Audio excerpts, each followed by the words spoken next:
우리 주위 둘러보시면서 인사합니다. 참 잘 오셨습니다. 참 잘 오셨습니다. 오늘도 하나님의 은혜가 우리의 마음을 깊이 사로잡아 주님께 온전한 예배로 나아가길 소원합니다. 찬양하며 나갑시다.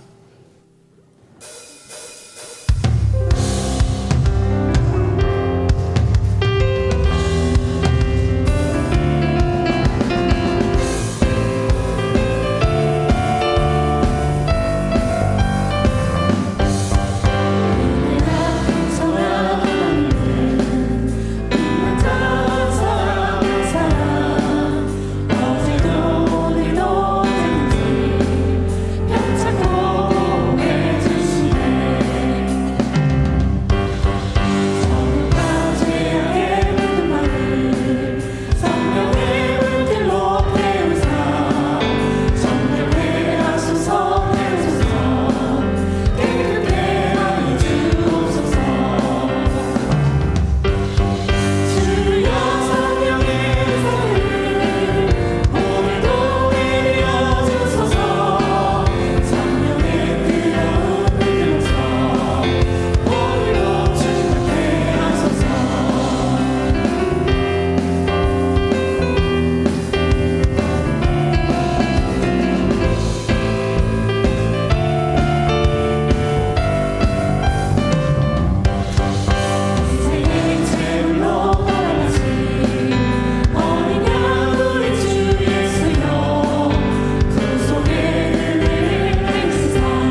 너희 권능 있는 자들아 영광과 능력을 여호와께 돌리고 돌릴지어다.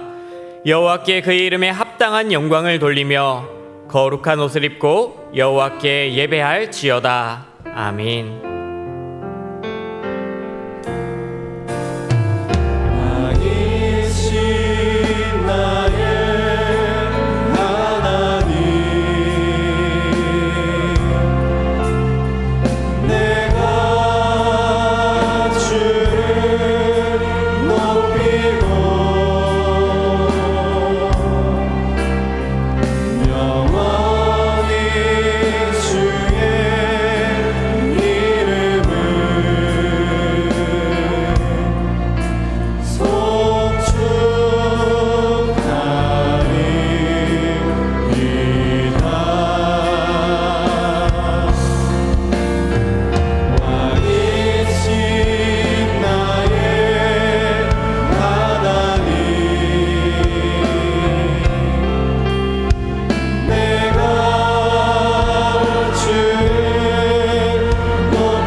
성부 하나님에 대해 우리는 무엇을 믿습니까?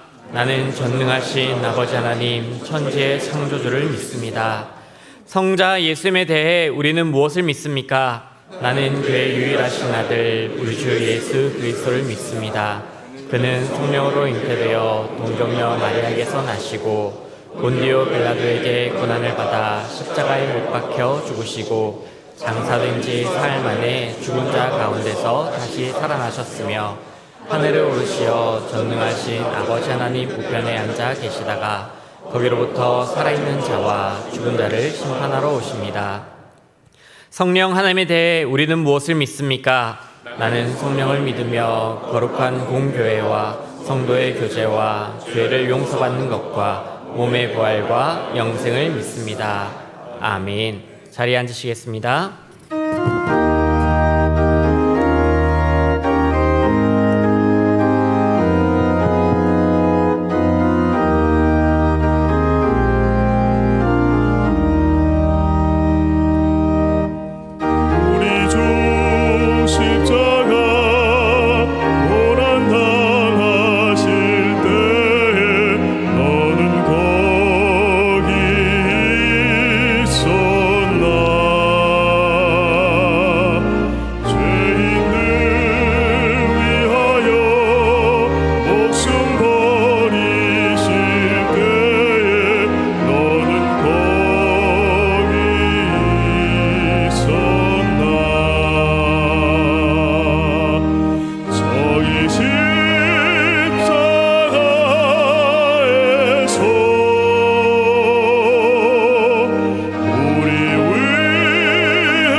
만족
말씀으로 천지 만물을 창조하시고 지금도 온 세상을 공의로 다스리시는 하나님 아버지, 저희를 하나님의 거룩한 자녀 삼아 주시고 예수 그리스도 안에서 풍성한 구원과 영원한 생명을 누리며 살게 하심에 감사드립니다. 크신 은혜와 사랑에 감사하며 이 시간 온 성도가 한 마음으로 드리는 찬송과 영광을 받으시옵소서. 자비로우신 하나님 아버지, 지난 한 주의 삶을 돌아보며 우리의 연약함을 자복합니다. 하나님보다 나 자신을 더 사랑하였고 입술로는 주님을 사랑한다 고백하면서도 삶 속에서는 하나님의 뜻을 온전히 따르지 못한 채 세상과 타협하며 살아왔음을 고백합니다. 하나님의 은혜가 아니고서는 우리의 허물을 가릴 수가 없사오니 십자가 보혈로 우리의 죄를 정케 하시고 예수 그리스도로 옷 입고 어둠을 벗고 하나님 나라를 지혜로 준비하는 저희가 되게 하옵소서. 은혜 하나님, 지난주 성령 충만한 가운데 정교인 수련회를 은혜 중에 마치게 하심에 감사드립니다. 은혜가 이끄는 삶이라는 주제처럼 수련회를 통해 받은 은혜가 한 번의 영적 잔치로 끝나지 않게 하시고 매일의 일상의 삶에서 우리를 다스리시고 이끄시는 하나님을 경험하며 살아가게 하옵소서. 낙심과 염려가 찾아올 때마다 부어주신 은혜를 기억하게 하시고 오직 말씀과 기도로 깨어 주님의 인도하심에 온전히 순종하는 등촌의 모든 성도가 되게 하옵소서. 하나님 아버지, 우리 등촌교회가 복음을 전하는 영적 사명을 넉넉히 감당하게 하옵소서. 한 영혼을 천하보다 귀하게 여기시는 주님의 마음을 품고 담대히 예수 그리스도를 전하는 증인의 삶을 살게 하시며 우리의 헌신의 삶을 통해 하나님의 나라가 이 땅 가운데 확장되게 하옵소서. 이 나라와 민족을 위해 간절히 기도드립니다. 하나님을 두려워하고 경외하는 나라가 되게 하시고 유정자들에게 지혜와 공의로운 마음을 주사 국민을 위해 정직하게 섬기게 하옵소서. 이 땅 가운데 복음의 문이 활짝 열려 하나님의 선하신 뜻이 이 땅 가운데 온전히 이루어지게 하옵소서. 우리 가운데 육신의 질병과 환난, 경제적인 어려움으로 고난받는 성도들 기억하여 주시옵소서. 환난 날에 피난처가 되시는 주님께서 이루하시고 치료하여 주시며 고난 가운데서도 주님과 더욱 깊이 교제하는 소망의 은혜를 허락하여 주시옵소서. 낙심한 자를 일으켜 세워주시고 우리를 서로를 위해 눈물로 기도하며 사랑으로 든든히 서가는 아름다운 믿음의 공동체가 되게 하옵소서. 교회를 위해 눈물로 기도하시고 목양하시는 담임 목사님께 성령의 충만함과 영육간의 강건함을 날마다 다해 주시고 하나님의 말씀을 밝히 깨닫고 대안하는 지혜를 주옵소서. 이 시간 말씀을 전하시는 김지은 목사님을 성령의 권능으로 붙들어 주시어 살아계신 하나님의 말씀을 담대히 선포하게 하옵소서. 말씀을 듣는 저희 모두가 아멘으로 화답하게 하시고 세상과 재물의 부한자가 아니라 하나님과의 풍성한 교제를 통해 하나님께 부한 지혜로운 자들 되게 하옵소서. 아름다운 찬양으로 하나님께 영광 돌리는 할렐루야 찬양대와 시드 찬양단의 중심의 고백을 기쁘게 받아 주시옵소서. 이 시간 드리는 우리의 온전한 예배를 기뻐 받아 주시고 주일 예배의 감격이 삶으로 이어져 우리 삶 전체가 날마다 하나님께 영광 돌리는 거룩한 하나님의 백성들 되게 하옵소서. 감사드리며 우리의 영원한 구원자 되신 예수 그리스도 이름으로 기도드립니다. 아멘.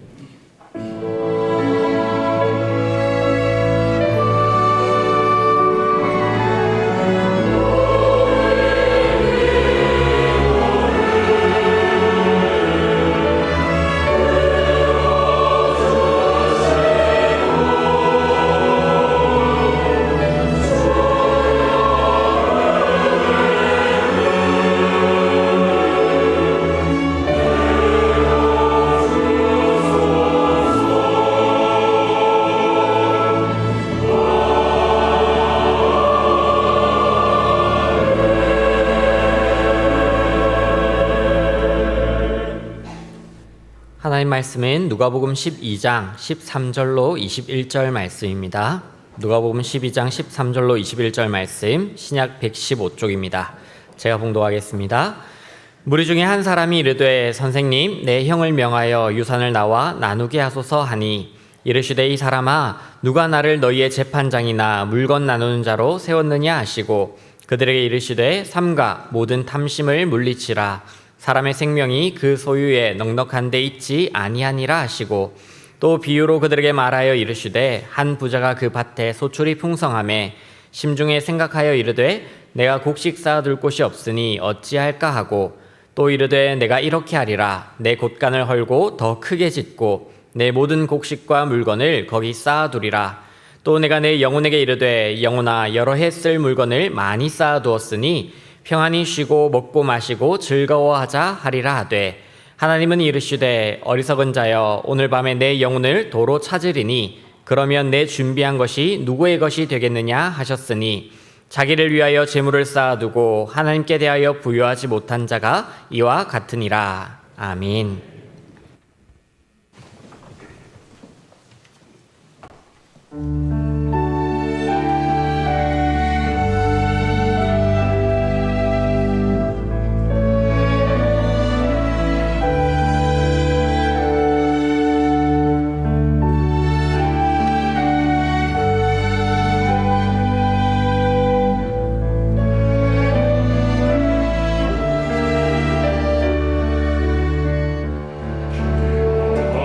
수 없을래도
하나님께 부요하십니까? 라는 제목으로 말씀 전하겠습니다.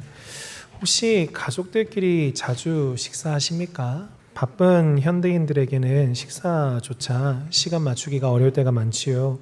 어렵게라도 이렇게 모이면 아름다운 대화의 시간이 되면 참 좋을 텐데 혹시 어떠하십니까? 우리 식사의 모습은 혹시 이런 모습 아니십니까? 사진 한번 띄워주시면요. 겉으로는 가족들이 다 모였습니다. 그리고 맛있게 식사를 하고 있습니다. 그런데 뭔가 허전하지요. 같은 식사 자리임에도 아버지는 TV를 보고 아들은 밥을 먹고 있고 아내와 딸은 휴대폰을 보고 있습니다. 함께 모였지만 함께가 아닙니다. 각자의 일을 하고 있습니다. 뭐가 비었을까요? 가장 중요한 가족 사이의 정서적 교제가 단절되어 있지요. 아버지는 열심히 일하며 생활비를 벌어옵니다. 어머니는 가정을 돌보고 자녀들은 학교와 학원에 갑니다. 가족들은 정해진 시간에 각자의 일을 하며 성실하고 안정된 가정처럼 보입니다. 그런데 그 집에서는 아무도 서로의 마음을 모릅니다. 아버지는 자녀가 무엇을 두려워하는지 모르고 자녀는 부모가 무엇 때문에 밤잠을 못 이루는지 모릅니다. 식탁에 온 가족이 모여 있지만 대화는 없고 서로의 마음을 알아주는 사람은 없습니다. 이런 가정의 문제는 기능이 멈춘 것이 아닙니다. 관계가 멈춘 것입니다. 함께 살고는 있지만 서로의 마음에 맞대지 못하고 또 많은 것을 주고받지만 정작 깊은 마음은 서로 꺼내지 못합니다. 가정이 사랑의 공동체가 아니라 마치 생활을 영위하기 위한 그런 운영 조직처럼 되어버린 것입니다. 신앙생활도 이와 같을 수 있습니다.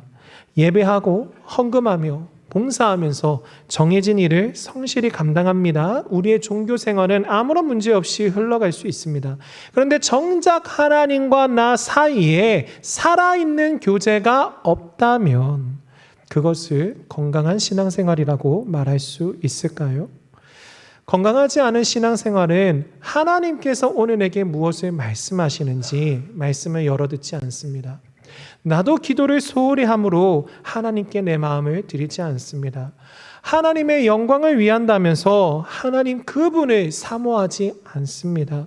임마누엘로 우리와 함께 하시는 하나님을 섬기는 일은 하지만 정작 그 하나님과 교제하거나 동행하지는 않습니다. 이것이 오늘 예수님께서 말씀하시는 하나님께 대하여 부요하지 못한 삶입니다. 없는 것이 많은 삶이 아니라 많은 것을 가지고도 가장 중요한 관계가 비어있는 삶입니다. 아무리 많이 가졌다 할지라도 하나님과의 살아있는 관계가 없다면 우리의 삶은 하나님 앞에서 무슨 의미가 있을까요? 오늘 이 시간 우리는 본문에 나타난 예수님의 말씀을 묵상하고자 합니다. 우리가 이 세상을 살아가면서 중요한 것을 놓치고 있지는 않은지, 우리의 신앙생활은 과연 건강한지 말씀을 통해서 돌아보고 하나님께서 기뻐하시는 삶을 살아가시는 우리 모두가 되시기를 바랍니다. 누가복음 12장 13절 함께 읽겠습니다. 무리 중에 한 사람이 이르되 선생님 내 형을 명하여 유산을 나와 나누게 하소서 하니, 오늘 본문의 시작은 무리 중에라고 말씀을 하시죠. 예수님과 무리들은 이미 모여 있습니다. 무엇 때문에 모여 있을까요? 본문 전 문맥을 보면 예수님께서는 무리들에게 가르치고 계셨습니다. 바리새인들의 외식을 경계하라. 사람을 두려워하지 말고 하나님을 두려워하라. 사람들 앞에서 예수님을 모른다라고 말하지 말아라. 박해를 받아 회당과 권력자들 앞에 끌려간다 할지라도 성령께서 마땅히 할 말을 가르쳐 주실 것이다. 이처럼 예수님께서 영생과 심판, 신앙 고백과 박해, 그리고 성령님의 도우심을 말씀하시는 이 중요한 시간에 갑자기 한 사람이 툭 끼어들어옵니다. 무슨 문제입니까? 바로 유산을 나누는 문제로 예수님께 도움을 요청합니다. 예수님, 제 형에게 유산을 저에게 좀 나눠주도록 명령 좀 해주십시오. 그렇게 요청을 합니다. 당시 재산 분쟁이 일어나면 율법의 밝은 교사에게 중재를 요청하는 일이 종종 있었습니다. 아마 이 사람은 좀 억울했던 것 같습니다. 그러니 예수님의 권위를 이용해서 자신의 뜻을 이루려고 했고, 요청하면 선뜻 그 권위를 내어주시지 않을까 기대했던 것 같습니다. 예수님께서 뭐라고 대답을 하셨을까요? 누가복음 12장 14절 함께 읽겠습니다. 이르시되 이 사람아 누가 나를 너희의 재판장이나 물건 나누는 자로 세웠느냐 하시고, 예수님께서는 그 사람을 꾸짖으십니다. 왜입니까? 예수님께서는 지금 영혼을 말씀하고 계시는데 이 사람의 귀에는 유산만 들립니다. 예수님의 말씀을 들어야 생명이 있는데 형이 가진 목세만 마음이 빼앗겨 있으니 그 많은 말씀을 듣고도 겨우 묻는다는 것이 무엇입니까? 유산을 나누게 해달라는 그런 요청이었으니 예수님께서는 얼마나 마음이 답답하셨을까요? 마치 같은 자리에 모여 있지만 마음은 하나 되지 못했던 아까의 그 그림처럼 예수님과 이 사람은 같은 곳에 모여서 같은 메시지를 공유하고 있었지만 정작 예수님이 바라시는 마음의 열매는 맺지 못했습니다. 그러니 책망하십니다. 누가복음 12장 15절 함께 읽겠습니다. 그들에게 이르시되 삼가 모든 탐심을 물리치라. 사람의 생명이 그 소유에 넉넉한 데 있지 아니하니라 하시고, 삼가 모든 탐심을 물리치라. 이 말씀의 동사가 두 개입니다. 첫 번째 무엇일까요? 삼가다. 두 번째는 무엇일까요? 물리치라. 조심해라. 마음을 지켜라. 이런 말씀이지 않습니까? 두 번이나 동사를 쓰시면서 강조하시는 것입니다. 생명의 근원이신 그 예수님의 말씀을 듣는데도 정작 그 마음을 탐심으로부터 지키지 못해서 예수님의 생명이 자리 잡지 못했습니다. 예수님의 육성으로 생생하게 말씀을 듣는데도 하나님 나라의 평안과 은혜를 누리지 못하는 것입니다. 그런데 이것이 단순히 그 한 사람의 문제만은 아니었던 것 같습니다. 방금 읽은 15절 다시 한번 읽으면서 예수님께서 누구에게 이 말씀을 하셨는지 보십시오. 15절 함께 읽겠습니다. 그들에게 이르시되 삼가 모든 탐심을 물리치라. 사람의 생명이 그 소유에 넉넉한 데 있지 아니하니라 하시고, 누구에게 말씀하셨습니까? 그들에게 이르시되. 질문은 한 사람이 했지만 예수님께서는 시선을 돌려 그들에게, 곧 모든 무리들에게 말씀하셨습니다. 사건은 한 사람의 유산 다툼이었지만 사실 이 마음의 병은 모든 사람들의 마음에 숨어 있다라는 것을 예수님께서 아셨기 때문입니다. 오늘 우리들에게도 주님이 말씀하십니다. 삼가라. 모든 탐심을 물리치라. 생명의 말씀이 울려 퍼지는 이 주일 예배 시간에 어떤 마음을 가지고 오셨습니까? 우리 삶의 모습은 다양합니다. 어떤 분들은 기쁨과 감사를 가지고 오신 분들도 계실 겁니다. 그러나 슬픔과 아픔을 가지고 오신 분들도 계실 것입니다. 어떤 분들은 간절함을 넘어 절박한 소망을 가지고 오신 분들도 계실 것입니다. 물론 주님은 우리의 삶을 아십니다. 우리의 마음을 아시고 우리의 기도를 들으십니다. 믿으십니까? 그런데 주님은 우리가 주님의 말씀을 듣기를 원하십니다. 생명이 주님께 있고 구원이 주님께 있는데 주님의 말씀을 듣지 않고서 우리에게 어떻게 생명이 있겠습니까? 죄는 하나님의 말씀을 떠난 것이요, 죄인은 하나님의 말씀을 듣지 않는 자이며 죄인의 삶은 하나님의 말씀이 주장하시지 않는 삶입니다. 이 세상 그 누구에게서 그 무엇으로 하나님의 말씀을 대신할 수 있겠습니까? 예수님의 말씀을 듣지 않고서, 성경 말씀을 읽지 않고서 우리는 무엇으로 하나님께 부여할 수 있으며 영생과 구원을 누릴 수 있습니까? 주님은 자신의 절박한 문제를 가지고 온 그 사람에게, 그리고 다양한 배경에 놓여 있는 그 무리들을 향해 이렇게 말씀하셨습니다. 삼가 모든 탐심을 물리치라. 사람의 생명이 그 소유에 넉넉한 데 있지 아니하니라. 예수님께 나왔던 그 사람과 모인 무리들이 가지고 있었던 그 어떠한 문제도 생명을 주시는 그 예수님의 말씀을 뒤로하고 내세울 만큼 중요할 수는 없는 것입니다. 그렇기에 말씀을 들으시기를 바랍니다. 믿음은 들음에서 나며 들음은 그리스도의 말씀으로 말미암습니다. 이 시간에도 많은 성도님들이 함께 예배드리시며 말씀을 들으시는데 어떤 분들은 말씀이 잘 안 들리실 것입니다. 너무 피곤할 수 있지만 어쩌면 너무 습관적일 수도 있지 않습니까? 내 마음에 꽉 채우고 있는 문제들과 잡념들이 머리를 떠나지 않아 주님의 말씀이 울려 퍼지는데도 주님, 제 문제는요? 주님, 제 마음은요? 내 문제에만 마음이 가득 차서 주님 그분을 구하지 않고 주님 그분을 마음에 담지 않으며 주님 그분의 말씀을 안 듣고 계시지는 않습니까? 예배는 시간에 때우는 것이 아닙니다. 예배는 주님과의 살아있는 교제입니다. 눈에 보이시지 아니하시는 하나님께서 이 시간 영적으로 임재하고 계심을 믿습니다. 예배의 모든 순서를 통해 이 시간 우리와 영적으로 교제하고 계심을 믿습니다. 설교 시간을 통해 우리에게 말씀하시는데 생명의 시간을 그냥 그렇게 흘려보내기에는 너무 아깝지 않습니까? 우리는 주님에 대해서 아는 것을 넘어 주님을 인격적으로 알며 주님과의 깊은 관계로 들어가야 합니다. 주님께서는 이 말씀을 하신 이후에 한 가지 비유를 들려주십니다. 어느 해 어느 부자의 밭에 큰 풍년이 들었습니다. 이미 부자였으니 모아둔 것도 많았겠죠.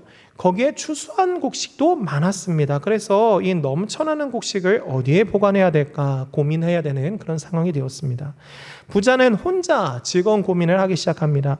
내가 곡식 쌓아둘 곳이 없으니 어떻게 해야 될까? 그래, 이렇게 해야 되겠다. 지금 있는 곡간을 모두 헐고 더 크게 짓자. 그리고 내 모든 곡식과 물건들을 거기에 쌓아두자. 그의 계획은 분명했습니다. 작은 곡간을 헐고 더 큰 곡간을 지으면 됩니다. 그렇게 곡식과 재물을 안전하게 쌓아두고 나면 더는 미래를 걱정하지 않아도 된다고 생각을 했습니다. 아직 새 곡간을 짓지도 않았는데 벌써 그 안에 쌓인 곡식을 상상하며 자기 영혼에게 말합니다. 영혼아, 이제 내 여러 해 동안 쓸 물건을 충분히 쌓아두었으니 걱정하지 않아도 된다.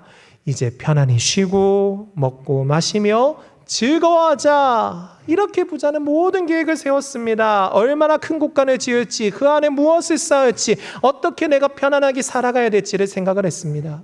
그가 기대하는 미래는 길었습니다.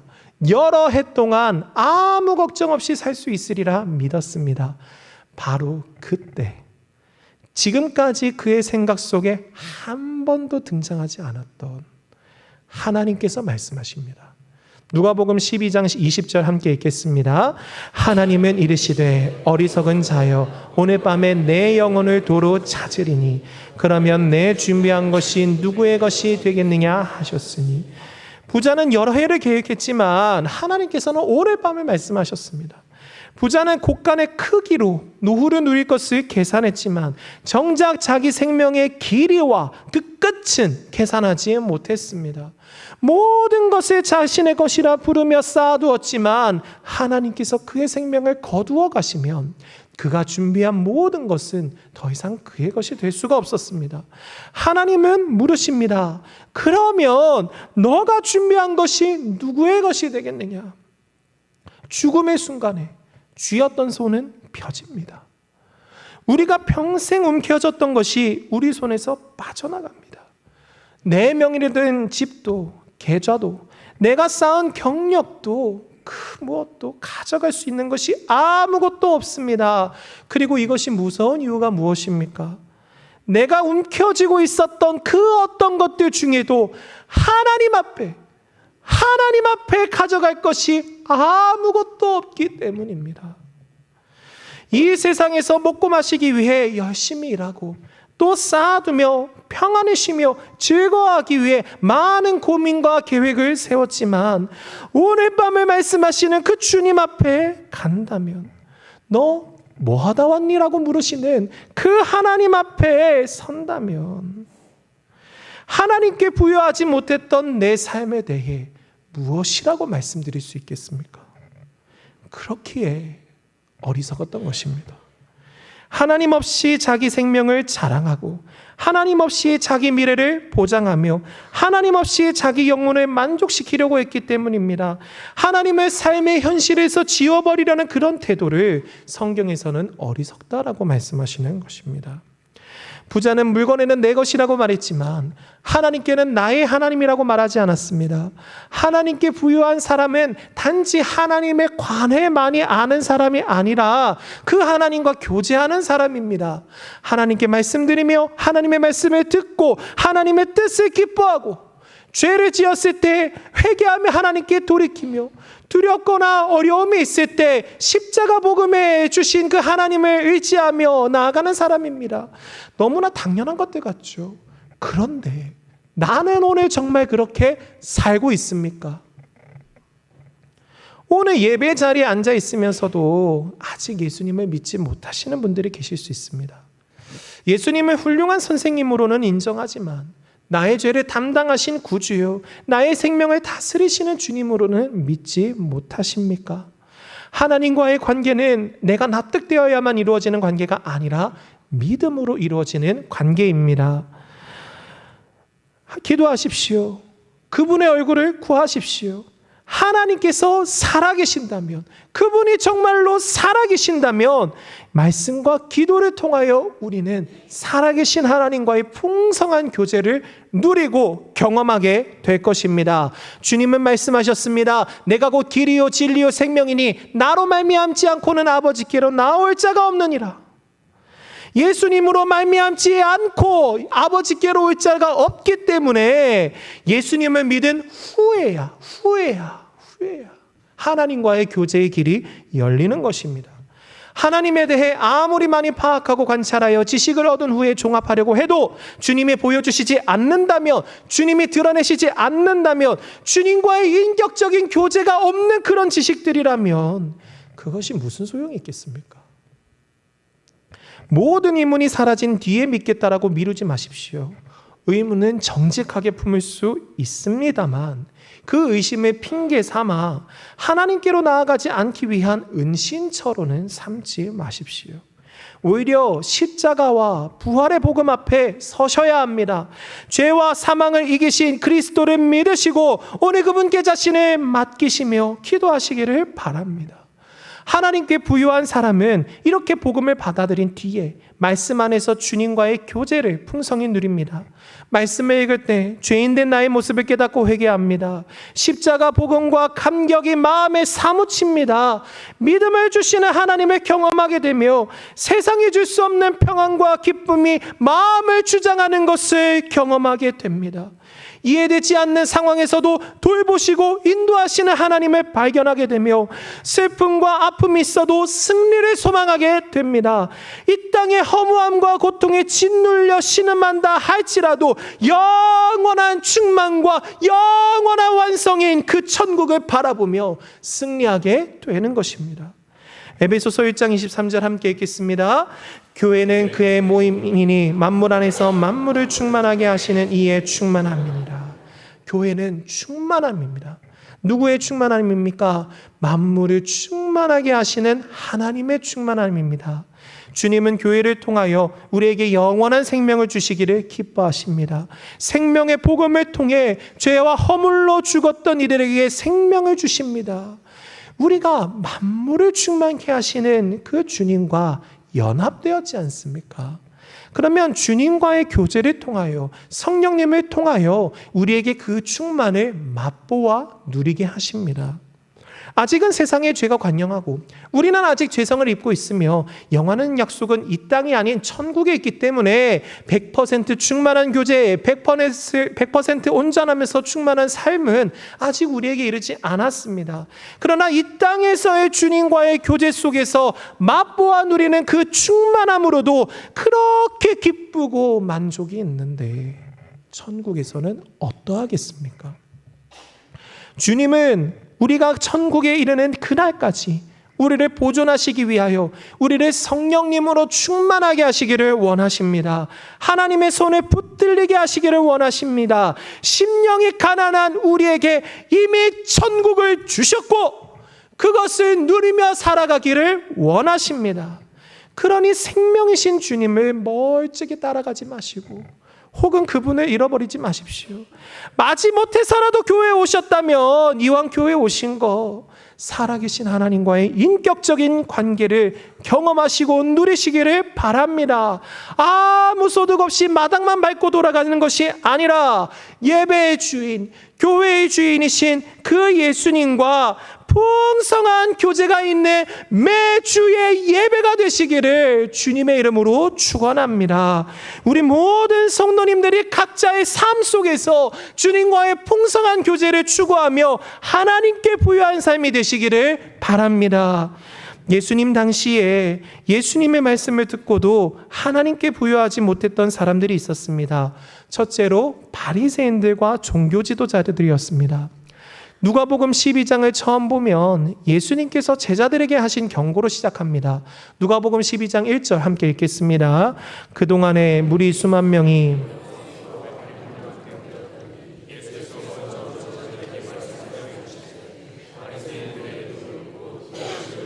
외식을 중요하라. 바리새인들은 성경을 많이 알고 있었습니다. 그리고 율법을 누구보다 열심히 지켰습니다. 정해진 시간에 기도했고 금식했으며 철저하게 11조를 드렸습니다. 마치 부자가 먹을 것을 많이 쌓아두었듯이 그들의 종교적인 곳간은 가득 차 있었습니다. 성경 지식도 기도의 경력도 사람들의 존경도 쌓여 있었습니다. 그런데 예수님께서는 그 바리새인들에 대해서 뭐라고 말씀하셨을까요? 누가복음 11장 39절 함께 읽겠습니다. 주께서 이르시되 너희 바리새인은 지금 잔과 대접의 것은 깨끗이 하나 너희 속에는 탐욕과 악독이 가득하도다. 겉으로 보이는 그릇은 깨끗하게 닦았지만 그 마음에는 탐욕이 가득했습니다. 박하와 운향과 모든 채소의 11조까지 철저히 드렸지만 정작 중요한 공의와 하나님께 대한 사랑은 버렸다라고 말씀하십니다. 심지어 그들은 돈을 좋아하니 재물에 관해서 예수님께서 뭔가를 말씀하셨을 때 그들은 그것을 비웃기까지 했었습니다. 그들에게 종교 생활은 있었지만 하나님을 사랑하는 마음은 없었습니다. 하나님에 관한 지식은 있었지만 하나님과 진실한 교제는 없었습니다. 사람들 앞에 보여줄 경건은 있었지만 하나님 앞에 내어놓는 정직한 마음은 없었습니다. 하나님을 섬기는 것처럼 보였지만 실제로는 종교를 이용해서 자기 의와 명예와 자리를 쌓았습니다. 그렇게 쌓아둔 자신의 종교적인 곳간을 보면서 나는 의로운 사람이야 하면서 자신을 높인 것이죠. 그러나 성도님들, 하나님과의 살아있는 교제가 없이 종교적인 열심으로 채운 곳간은 자기 의와 만족으로 가득 채워질지 몰라도 하나님 그분께 부유한 것은 아닙니다. 우리도 얼마든지 종교적인 곳간 지을 수 있습니다. 교회 오래 다닌 경력, 여러 부처에서 봉사한 경력, 직분을 쌓고 성경 지식을 쌓고 다른 사람들의 인정과 칭찬을 쌓을 수 있습니다. 그럼에도 정작 하나님과 멀어질 수 있습니다. 나와 하나님과의 관계가 안 되어 있는 종교 생활은 사실 하나님께 부여하지 못한 것입니다. 바리새인들이 그랬습니다. 하나님의 말씀을 들으며 자기 죄를 발견하기보다 다른 사람을 정죄하면서 뜯어고칠 생각을 먼저 했습니다. 그리고 기도하면서 자신을 돌아보며 하나님과의 관계를 추구하기보다 사람들이 내 기도를 어떻게 들을까? 그것을 먼저 생각했습니다. 봉사를 통해 주님이 기뻐하시는 것을 추구하기보다 사람들이 자신을 알아주는 것을 더 큰 자랑으로 여겼습니다. 오늘 우리에게 외식하는 모습이 있는지를 한번 돌아보시길 바랍니다. 종교적인 가면을 벗고 하나님 앞에 정직하게 서셔야 합니다. 하나님과 나와의 1:1 관계에서 자신을 돌아보며 말씀 앞에서 나의 체면을 지키기보다 마음을 찢으며 하나님 앞에 회개해야 합니다. 주님, 사람들이 알고 있는 저와 주님께서 알고 계시는 제가 다릅니다. 입술로는 주님을 사랑한다라고 했지만 마음으로는 사람의 인정과 세상의 것을 더 사랑했습니다. 내 마음 안에 있는 탐심과 질투와 교만을 불쌍히 여겨 주시옵소서. 이 시간 하나님 앞에 회개하시길 바랍니다. 우리 마음에 그리하면 십자가 사랑을 부어주시고 영원한 용서와 용납의 감격을 누리게 하실 줄 믿습니다. 주님을 향한 사랑과 변화된 삶으로 인도하시는 하나님의 은혜가 모든 성도님들에게 충만하시기를 바랍니다. 둘째로, 하나님께 부여하지 못했던 두 번째 부류는 십자가와 부활을 깨닫지 못했던 제자들입니다. 제자들은 누구보다 예수님에 가까이 있었죠. 예수님과 함께 길을 걸었죠. 그리고 예수님의 말씀을 직접 들었으며 수많은 기적을 보고 경험했습니다. 병자가 고침받았습니다. 귀신이 떠나갔습니다. 심지어는 제자들 자신도 예수님의 이름으로 복음을 전하고 귀신을 쫓아내는 놀라운 일들도 경험했습니다. 적은 양식으로 수많은 사람들이 배불리 먹는 것도 경험했습니다. 그런데 예수님의 말씀, 예루살렘에 올라갈 것이다, 고난을 받을 것이다, 십자가에서 죽으실 것이다, 그리고 사흘 뒤에 부활하실 것이다, 이것을 말씀하셨을 때 제자들의 반응이 어떠했습니까? 누가복음 18장 34절 함께 읽겠습니다. 제자들이 이것을 하나도 깨닫지 못하였으니 그 말씀이 감추었으므로 그들이 그 이르신 바를 알지 못하였더라. 제자들이 말씀이 감추어졌던 그 제자들의 관심사는 이것이었습니다. 예수님께서 장차 예루살렘에 입성하셔서 온 이스라엘의 왕이 되시면 우리 제자들 중에 누가 가장 높은 자로 군림할 것인가? 제자들은 예수님의 곁에는 있었지만 예수님이 가시는 길을 알지는 못했습니다. 예수님은 따르고 있었지만 십자가의 길은 방향에 두지 않았습니다. 예수님의 길이 아니라 예수님을 통하여 높아질 자기의 길을 꿈꾸고 있었던 것입니다. 그러니 예수님께서 십자가에 달리시자 제자들이 쌓아두었던 모든 기대도 함께 무너졌습니다. 우리는 이 사람 이스라엘을 속량할 자라고 바랐었다. 한때는 소망했지만 이제는 끝났다는 얘기였죠. 그 당시 제자들에게는 하나님께서 이렇게 깨닫지 못하게 하셨었기 때문에 제자들의 바람은 이처럼 자기중심적이고 세속적일 수밖에 없었습니다. 그런데 우리는 어떠합니까? 우리는 다릅니다. 우리에게는 그 십자가 복음의 비밀이 드러났습니다. 그 복음을 듣게 하셨고 또 깨닫게 하시며 믿음을 주시어 그 십자가의 길을 따라 살기를 원하십니다. 그런데 그러한 사랑과 은혜를 받았음에도 불구하고 정작 십자가와 부활에는 가난할 수 있다는 것이 매우 중요합니다. 주께서 나를 위해 어떠한 사랑과 희생을 감수하셨는지, 어떠한 희생과 섬김을 감수하시면서까지 나를 사랑해 주시는지 그 사랑을 묵상하지 않습니다. 누리지 않습니다. 나에게 적용하지 않습니다. 얼마나 많은 시간들 속에서 그 사랑의 가치와 무게를 잊으며 살아갈 때가 많은지요. 우리는 내게 없는 것으로 불평하기 이전에 이미 하나님이 주신 선물을 먼저 바라보아야 합니다. 그 무엇과도 바꿀 수 없는, 그 무엇으로도 바꿀 수 없는, 갚을 수 없는 1만 달란트와 같은 십자가의 복음을 우리에게 주셨습니다. 내게 가진 것이 아무것도 없다 할지라도 하나님 그분이 우리의 전부가 되십니다. 무엇 때문에 그렇게 불안해하시며 무엇 때문에 그렇게 두려워하십니까?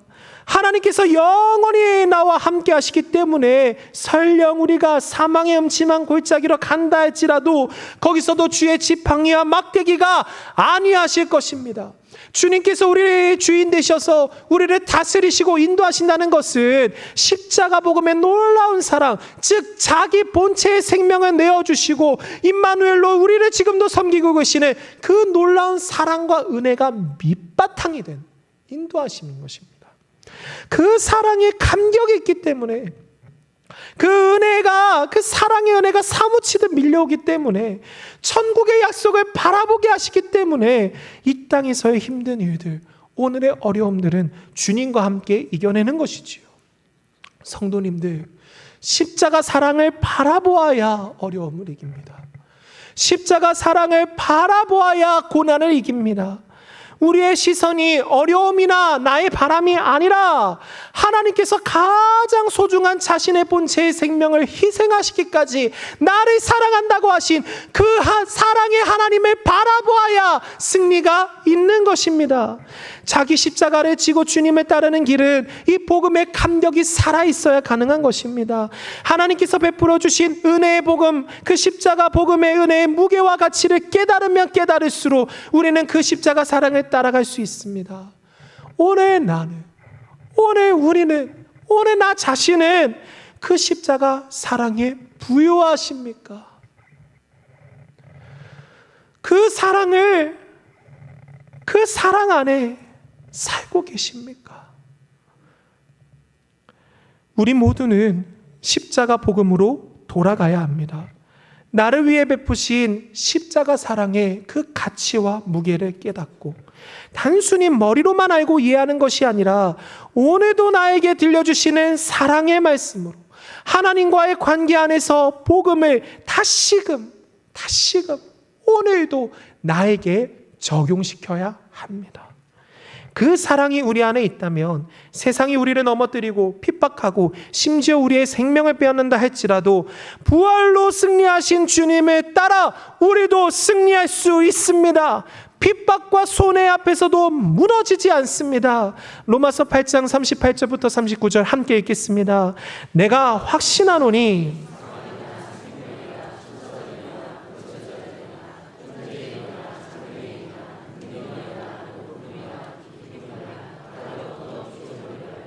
우리를 우리 주 그리스도 예수 안에 있는 하나님의 사랑에서 끊을 수 없으니 우리를 그 무엇도 하나님의 사랑 안에서 끊을 수 없음을 믿으시기를 바랍니다.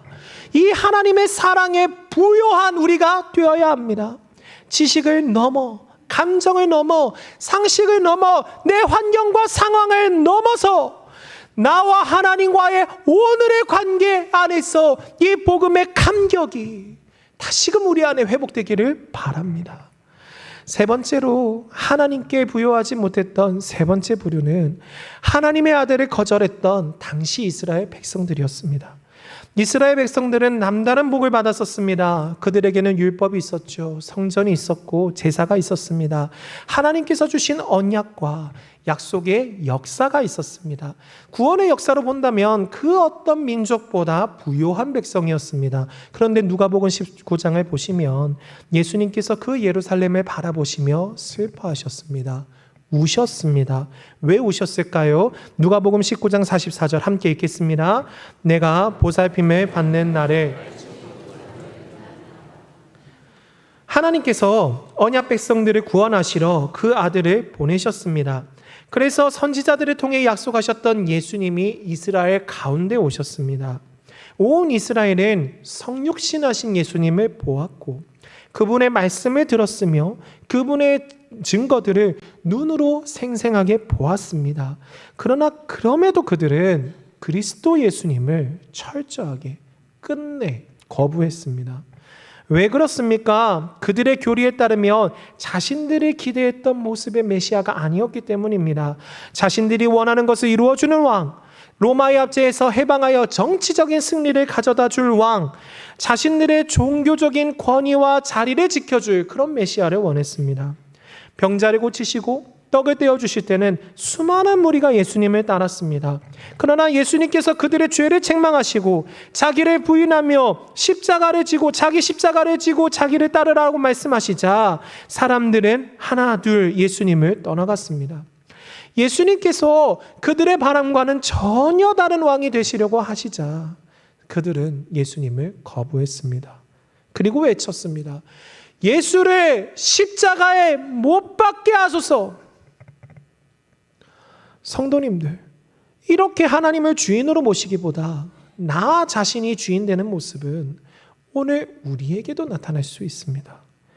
우리 역시 예수님을 주인으로 믿는 것이 아니라 내가 원하는 것을 얻기 위한 수단으로 이용하려는 유혹, 실수, 잘못을 저지릅니다.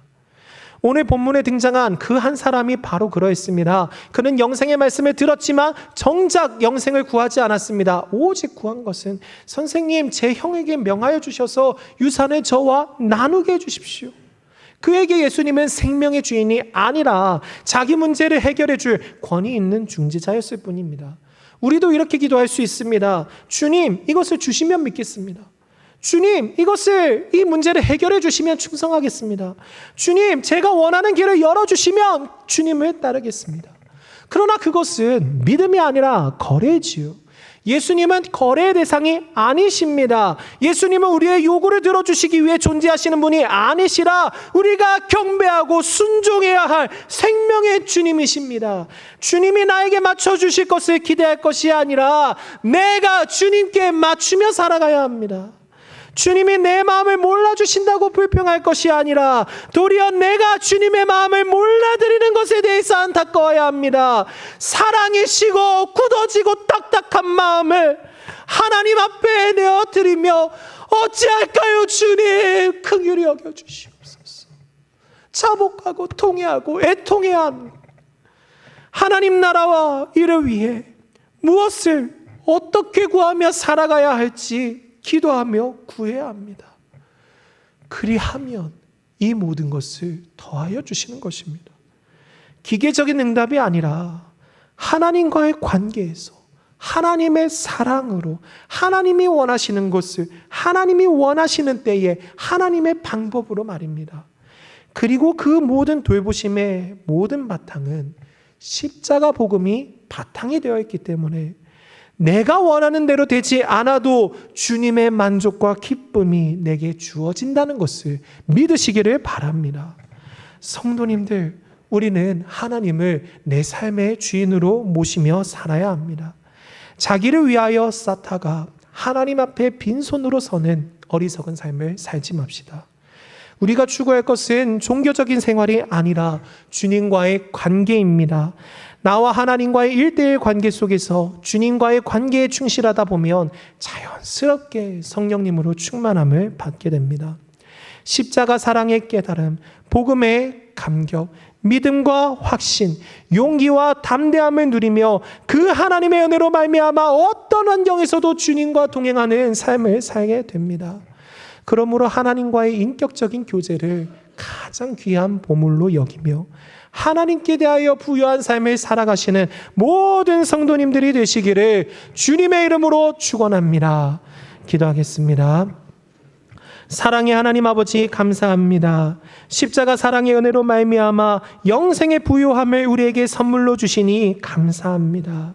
우리 모든 성도님들이 주께서 베풀어 주신 그 십자가 복음의 부요와 풍성함을 깨닫게 하여 주시고 주님과의 관계를 누리며 예수님을 주와 그리스도로 모시며 주님을 따라가게 하여 주시옵소서. 우리의 삶이 하나님께 부유한 삶이 되기를 간절히 바라고 소원하오며 예수님의 이름으로 기도합니다. 아멘. 결단에 찬양하시겠습니다.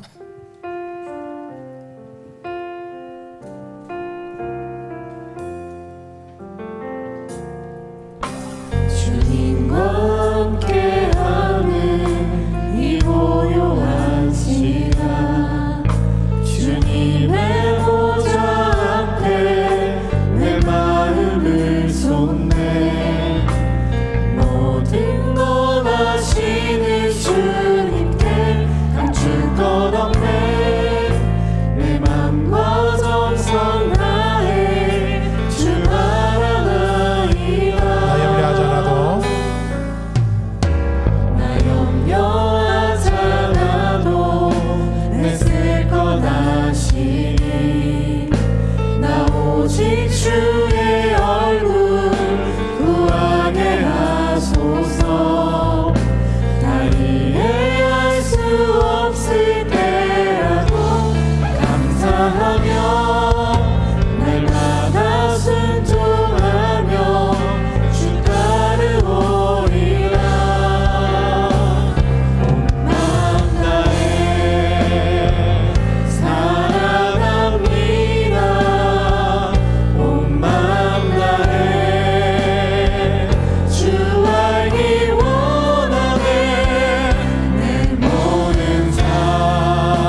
이 시간 말씀을 기억하며 함께 기도하겠습니다. 하나님께 부여하지 못했던 우리를 긍휼히 여기시어 용서해 주시고 우리와 하나님의 1대1의 관계가 회복되어 십자가 복음의 감격과 성령님의 충만함을 누리며 하나님께 부유한 삶을 살게 하여 주시옵소서. 함께 합심해서 기도하겠습니다. 하나님 아버지 감사합니다. 우리가 이 땅 가운데 하나님께 부유하지 아니하고 내가 이 땅 가운데 살아가면서 이 세상의 것들을 욕심내며 이 세상의 것들을 탐했던 시간들은 없었습니까? 하나님, 우리가 하나님께 부유할 수 있는 믿음을 더하여 주시옵소서. 우리를 긍휼히 여기시고 용서하여 주시며 하나님과 회복된 그 관계 안에서 예수 그리스도로 인하여서 다시 시작된 그 관계 안에서 십자가 복음의 감격과 성령의 충만함을 누리며 하나님께 날마다 부유하고 하나님을 즐거워하며 하나님을 기뻐하며 하나님을 누리는 삶을 살아가는 우리 온 교회가 될 수 있도록 은혜를 베풀어 주시옵소서. 주님의 놀라운 은혜의 역사들을 날마다 누리며 기쁨과 감사가 우리 가운데 피어나기를 원합니다. 아버지 하나님, 주님께 부유하여 주님과 함께 이 세상 가운데 그 어디나 하나님의 나라를 누리며 그 어디나 주님과 함께 동행하는 우리 모든 교회가 될 수 있도록 아버지 하나님, 우리에게 은혜를 더하여 주시옵소서.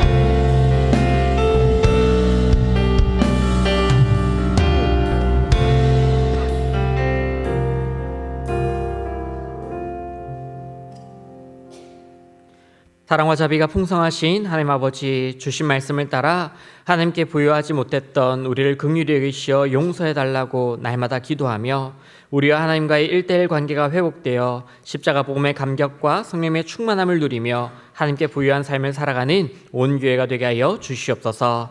살아계신 예수 그리스도의 이름으로 기도드립니다. 아멘.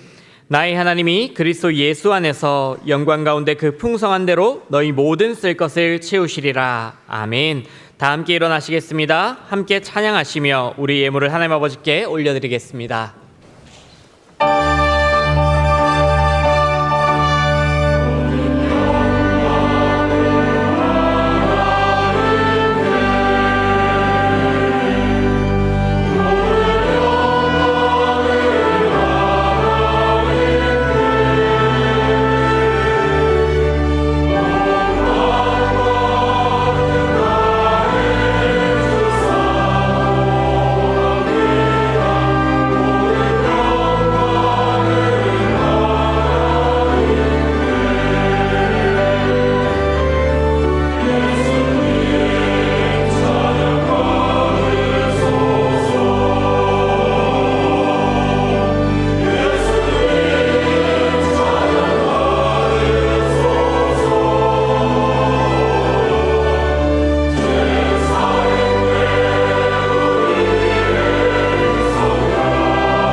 우리에게 생명을 주셔서 천국 영생의 부요함으로 인도하여 주신 아버지 하나님, 오늘도 아버지 하나님께서 주신 물질을 구별하여 예배 드리오니 우리의 예물을 기쁘게 받아 주시옵소서. 이 물질을 통하여 십자가 사랑의 부요함을 온 세상이 알고 또 하나님 나라의 부요함으로 온 교회를 채우시는 귀한 도구로서 사용해 주시옵소서. 예수님의 이름으로 기도합니다. 아멘. 우리의 삶을 하나님께 부요한 삶으로 인도하시는 우리 구주 그리스도 예수님의 은혜와 아버지 하나님의 극진하신 사랑하심과 성령 하나님의 교통하심이 이 시간 예배드리는 모든 성도님들 위해 영원토록 함께 있을지어다. 아멘.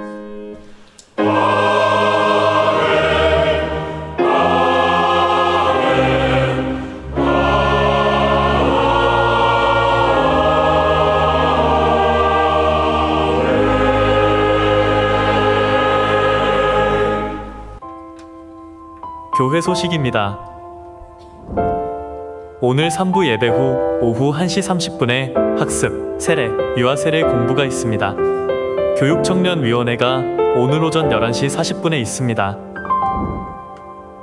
사랑의 원례회가 오늘 오후 2시에 있습니다. 오늘 저녁 예배는 10여 전도의 헌신 예배입니다. 2026년 9월 10월 큐티 교재가 준비되었습니다.